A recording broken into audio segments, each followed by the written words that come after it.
Oi, turma! Estão gostando da história até agora? Vocês viram quantas aventuras já aconteceu com Charles e sua família? Vamos ver neste último capítulo o que aconteceu? Vem comigo! Levando o evangelho para a África e para o mundo. Charles Studi sabia que Deus queria que ele fosse missionário no coração da África. A comissão disse: "O médico falou que você está muito doente." O que Charles poderia fazer? Ele não tinha dinheiro, já tinha 50 anos de idade, seus anos de trabalho missionário na China e Índia desgastaram sua saúde. Poderia fazer apenas uma coisa: confiar em Deus. 3 semanas depois, um navio partiu para a África, mas Charles não teve como ir, pois não tinha dinheiro. Depois da reunião com a comissão, alguém lhe deu 10 libras. Charles usou esse dinheiro para reservar seu lugar no próximo navio. O Senhor guiou pessoas a fazerem doações e ofertarem o dinheiro necessário. Em 15 de dezembro de 1910, Charles embarcou no navio sozinho, sem a família. Começava a entender que sua viagem era o início de algo muito maior, um passo grande e novo, que levaria o evangelho a povos em outras partes do mundo, que nunca tinham ouvido falar sobre Jesus. Ele escreveu a sua querida esposa Priscila, a fim de compartilhar a visão dessa nova aventura e a encorajou a confiar em Deus, que iria restaurar sua saúde e lhe dar mais tempo para servir na obra do Senhor. Depois de ficar pouco tempo em Khartoum, capital do Sudão, Charles percorreu a pé 1.400 quilômetros com mais 2 companheiros e viu com seus próprios olhos as necessidades das pessoas. Tomou conhecimento de que um grande número de pessoas, moradoras em áreas remotas, além da fronteira sudoeste do Sudão, no país chamado Congo Belga, que hoje é chamado de República Democrática do Congo, nunca tinham ouvido falar de Cristo. Deus lhe mostrou que aquele era o lugar onde ele iria trabalhar. Depois dessa viagem, Charles retomou a Inglaterra com a finalidade de fundar uma nova missão. Em uma tarde, antes de Charles retornar para a África, o Senhor o guiou a dizer algumas palavras que se tornariam o lema da missão. Se Jesus Cristo é Deus e morreu por mim, nenhum sacrifício que eu possa fazer por amor a ele é grande demais. Um jovem de 21 anos, chamado Alfred Buxton, voltou com Charles e a viagem para o Congo não foi fácil. Charles enfrentou a terrível malária, não sabia o idioma falado pelo povo e viu muitas tribos que eram canibais e haviam matado outros homens brancos. Certa vez, os dois pegaram uma trilha errada e se perderam de seus ajudantes africanos, carregadores de seus pertences. Deus lhe deu a ideia de usarem os botões extras de suas roupas para pagar por comida e os canibais os deixaram ir. Eles devem ter pensado que os 2 homens brancos eram magrinhos. Depois de 9 meses de viagem entre densas florestas e pântanos, eles finalmente alcançaram seu destino, bem no centro da África. Deus os havia conduzido a um lugar que tinha a maior população de todo o Congo, próximo de uma grande floresta tropical. Por meio de um oficial belga, eles conseguiram um terreno para iniciar um posto missionário em Nala. Deus havia ido antes e preparado o caminho. Sua mão protetora estava sobre eles. Certa manhã, quando Charles terminou seu café da manhã, 2 ajudantes africanos foram até ele e disseram: "Há uma cobra em sua cama." Charles foi olhar e encontrou debaixo de seu cobertor uma cobra fina e verde. Uma picada daquela cobra teria significado morte certa. Porém, ela tinha ficado estendida ali no seu lado, bem quietinha, durante a noite toda. Charles se lembrou das palavras de Salmo 91:11. Porque aos seus anjos ele dará ordens a seu respeito para que guardem você em todos os seus caminhos. E agradeceu a Deus pela proteção. Deus havia preparado o coração do povo para receber o evangelho. Em todo lugar por onde andavam, pessoas que antes eram canibais, ladrões ou assassinos, os recebiam de braços abertos. Novos missionários chegaram para ajudar no trabalho, e logo os primeiros convertidos foram batizados.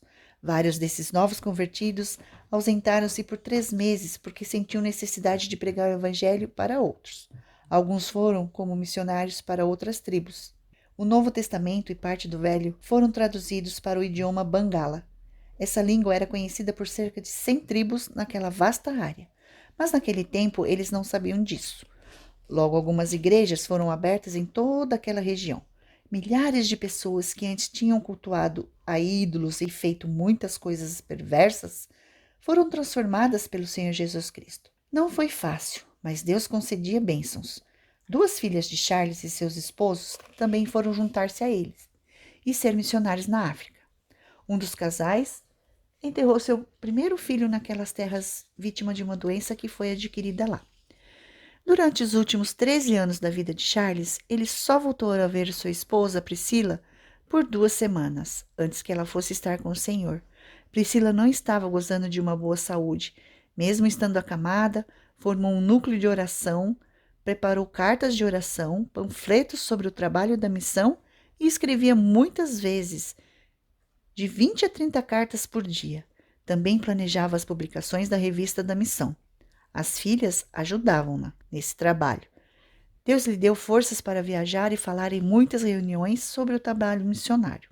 Os anos mais difíceis aconteceram durante a Primeira Guerra Mundial, quando houve uma grande carência de obreiros. Alfred Buxton, que tinha trabalhado durante 6 anos com Charles, precisou retornar à Inglaterra por um longo período de tempo. A coisa que mais magoou o coração de Charles aconteceu quando alguns dos líderes cristãos africanos voltaram a fazer as coisas perversas que faziam antes de se declararem que criam em Jesus. Porém, Deus ajudou o pequeno grupo de missionários a continuar o trabalho. Em 1920, as orações deles foram respondidas e novos obreiros chegaram. No ano seguinte, Alfred Buxton retornou para ajudar na liderança do trabalho em Nala. Isso permitiu a Charles ir mais para o sul, para Ibambi, a fim de começar outro trabalho naquela área. Os africanos o chamavam de Bwana Mukubwa, que significava o grande chefe branco. As pessoas vinham em grande número para ouvir o evangelho e muitas criam e eram batizadas. Charles entrava na floresta das redondezas e muitos conheceram o Salvador. Uma vez escreveu sobre uma visita. Encontrei cerca de 1.500 pessoas, todas amontoadas como sardinhas, agachadas no chão, sob o sufocante sol do meio-dia. Algumas haviam caminhado durante 10 horas para ouvir o evangelho. 2 horas de reunião não as incomodava. Sob nossa orientação, elas mesmas construíram uma enorme choupana, a Casa de Deus, com capacidade para 1.250 pessoas. Então puderam cultuar a Deus a despeito da tempestade e sol. Muitos tentaram convencer Charles a retornar à Inglaterra para repousar. Ele se recusou a ir, olhando para os muitos que queriam ouvir o evangelho. Em 1923, havia 40 missionários trabalhando com Charles, naquela vasta área no centro da África. Tinha sido bem proveitoso para Charles obedecer ao chamado de Deus, 10 anos antes, para ir até a África pregar o evangelho. Isso tinha sido apenas o começo, porque o Senhor colocou no coração de Charles todas as nações onde o evangelho não era conhecido. Charles sempre estava pensando nos povos não alcançados. Ele escreveu panfletos desafiando cristãos a irem àqueles povos. Deus abriu as portas do mundo para nós, o coração da Ásia, da África e quase todo o continente sul-americano. Eles estão intactos sem o evangelho de Cristo. Será que os ouvidos dos soldados de Cristo estão surdos ao chamado de Deus e ao clamor dos homens? Em 1919, a Missão para o Coração da África adotou outro nome, Cruzada de Evangelização Mundial. O trabalho de missões começou em outras partes do mundo, na floresta amazônica, Venezuela, na América do Sul, Uruguai, na Ásia Central, Tibete, no Oriente Médio, Arábia e no oeste da África. No ano de 2018, a Wacken International, Cruzada de Evangelização Mundial, tinha mais de 1.800 trabalhadores de tempo integral ao redor do mundo, em 90 países. Os últimos anos de vida de Charles foram totalmente investidos na obra de Deus, levando pessoas a Cristo e discipulando cristãos a viverem uma vida pura e completamente entregue ao Senhor. Poucos poderiam suportar seu duro ritmo de vida. Charles viveu seus últimos dias em uma simples choupana de bambu, semelhante àquela em que os africanos viviam. Seu dia começava cedo, com no mínimo 2 horas de oração pessoal e estudo bíblico. Muitas vezes pela manhã pregava às pessoas, sendo que essas reuniões raramente duravam menos que 3 horas. Também verificava se o trabalho de construção estava sendo feito da melhor maneira possível. Tinha muitas cartas para escrever e responder, vindas do escritório da missão e de outros missionários. A cada tarde se encontrava com outros missionários para o culto de oração que durava 2 horas. Porém, Charles preferia sair pregando o evangelho. Aos domingos, costumava falar em 3 reuniões na localidade para onde se havia deslocado e frequentemente ficava por lá para reuniões na segunda e terça-feira também. Além do mais, incumbiu-se de traduzir o Novo Testamento em Quinguana, com os Salmos e partes do livro de Provérbios. Durante esses anos, Charles estava sofrendo muito por causa de suas muitas enfermidades. Ele tomava um forte medicamento chamado morfina, a fim de amenizar suas dores. Isso lhe trouxe um verdadeiro problema. Tornou-se dependente do medicamento. Ainda hoje existem muitos medicamentos fortes com os quais as pessoas deviam tomar cuidado. Charles já estava com 70 anos. Sua querida esposa, Priscila, tinha ido para o Senhor Jesus 2 anos antes. Ele sofreu com muitas enfermidades durante sua vida e seu corpo estava magro e cansado. Em 12 de julho de 1931, falou pela última vez em Bambi, em uma reunião que durou 5 horas. Durante as 4 dias que se seguiram, Charles ficou muito fraco, pois sofria com pedra na vesícula e o coração enfraquecido. Na noite de quinta-feira, dia 16, foi se encontrar com o Senhor. A última palavra que ele disse foi Aleluia, que significa Deus seja louvado. Foi sepultado no coração da África. Em seu funeral, os missionários africanos cristãos entregaram-se de novo para o Senhor e para o trabalho. Deus pôde usar Charles para alcançar muitas pessoas com o Evangelho, porque Charles deu sua vida inteira para servir ao Senhor. Deu seu tempo, dinheiro, mente, coração e corpo. Você que já é um filho de Deus está pronto a dizer como Charles Studd: se Jesus Cristo é Deus e morreu por mim, nenhum sacrifício que eu faça por amor a Ele é grande demais? Vamos nos dispor e dizer: a qualquer lugar onde o Senhor quiser que eu vá, eu irei. A qualquer hora em que o Senhor quiser que eu trabalhe pelo seu reino, eu trabalharei. E qualquer coisa que o Senhor quiser que eu faça, eu farei. Sim, Senhor, qualquer lugar, qualquer hora e qualquer coisa.